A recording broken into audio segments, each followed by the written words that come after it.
Om Shanti. BK कुरबा channel में आप सभी श्रद्धालुओं का पुनः नवरात्रि के शुभ अवसर पर स्वागत है, अभिनंदन है। इस नवरात्रि के अवसर पर आज हम देखते हैं माँ जगदम्बा के बारे में। माँ जगदम्बा जिसे सारा संसार जगत जननी जगदम्बा के रूप में मानते हैं। जगदम्बा अर्थात सारे संसार को सर्व शक्तियाँ देने वाली।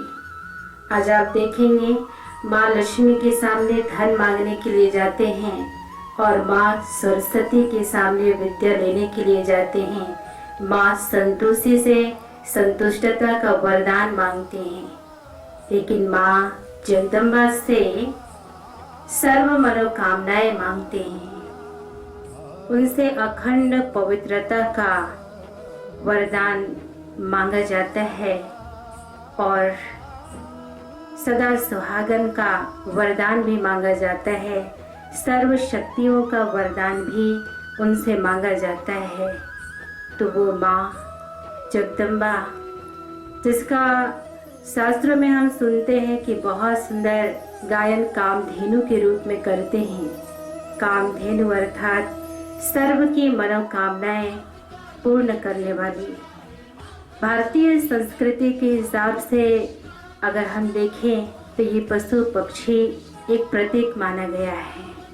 जिसे मोर को पवित्रता का प्रतीक माना गया, हंस है वो विवेक एकाग्र बुद्धि का, कछुआ है वो समेटने की शक्ति अंतर्मुक्ता का प्रतीक माना गया।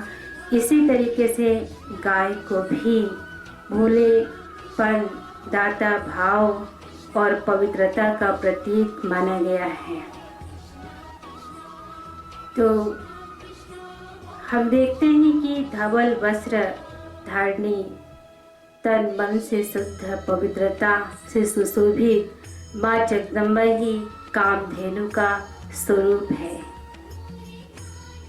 तो कामधेनु अर्थात माँ जगदम्बा अपनी तप के बल से इस संसार के सभी आत्माओं को मुक्ति और जीवन मुक्ति दिलाती है।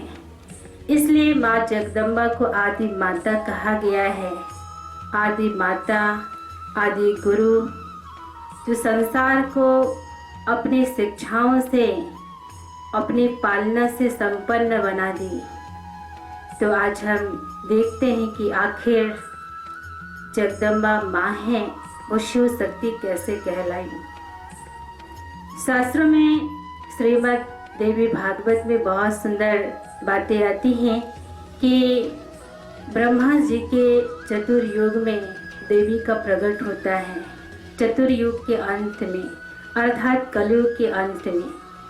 और उस देवी भागवत में स्वयं देवी माँ ने भी कहा कि जब जब संसार में असुरी वृत्ति अर्थात असुर प्रकट होंगे, तब तब मैं इस धरा पर आकर के उन सब का नाश करूँगा। और इसमें ये भी लिखा हुआ है कि कलयुग के अंत में कलयुग का नाश करने के लिए भी देवी प्रकट होती है। तो कलयुग का नाश करने अर्थात इस संसार में आज हम देख रहे हैं कलयुग का प्रभाव, जहाँ पापाचार, भ्रष्टाचार, दुराचार इस संसार में बढ़ चुका है। 5 विकार जिसे असुरी वृत्ति कहा गया है। असुर माना कोई ऐसा भयानक नाखून वाले या भयानक कान, बाल या दांत वाले नहीं, क्योंकि अगर हम इन सबको मान लो देवी माँ हैं, अगर इन सबको एक अस्त्र से मारती हैं, एक तलवार से अगर मारती है, तो क्या होता है, इस शरीर ही नष्ट होता है।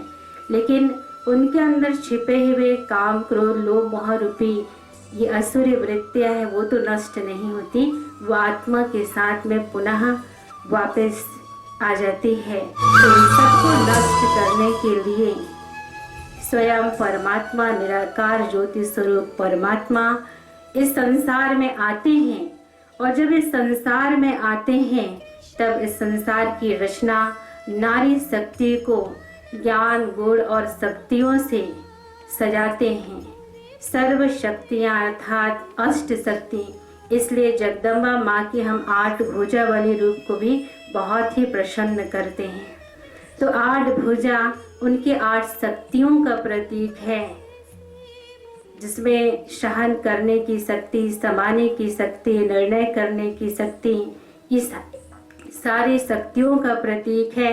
और इसके साथ साथ स्वयं भगवान उसे सिंहमासनी अर्थात प्रकृति जीत, असुर संहारनी अर्थात विकारों पर जीत, कमलेंद्रिया अर्थात मन जीत बनाते हैं। और उनके ही यादगार को नवरात्रि के रूप में आज हम मनाते आए हैं। रात्रि अर्थात इस कलयुग का प्रतीक है और नव अर्थात नए युग के आने का प्रतीक। तो जब जगदम्बा माँ इस धरती पर आते हैं, परमात्मा शक्ति भी इस धरती पर आते हैं, उस समय इस सृष्टि का परिवर्तन होता है। इसलिए कहते हैं कि जब परमात्मा इस सृष्टि पर आते हैं और उनके साथ में जो कार्य करते हैं, जो शक्तियां हैं उनके साथ में कार्य करते हैं, तो उनके ही यादगार माना उनके लिए ही उनको शिव शक्ति कहा गया। क्योंकि संकट के समय में आज हम देख रहे हैं, ऐसे संकट के समय में संसार का परिवर्तन करने के लिए परमात्मा आते हैं और उनके साथ में जो नारियां हैं वो सहयोग देती हैं। और इसलिए वो नारी जगदम्बा शिव की शक्ति कहलाती है और परमात्मा शिव को भी अर्धनारीश्वर कहा गया है। तो आज वो समय आ चुका है जो स्वयं परमात्मा इस धरती पर आकर साधारण नारियों को अपनी शक्तियों को याद दिला रहे हैं कि अब जिस मंदिरों में पूजन करते थे, गायन करते थे लक्ष्मी उमा संतोषी के रूप में, वो तुम ही हो और तुम अपने अंदर की शक्तियों को पहचानो। तुम ही शिव शक्ति हो और विकारों का दमन करो, समन करो। इसी के साथ में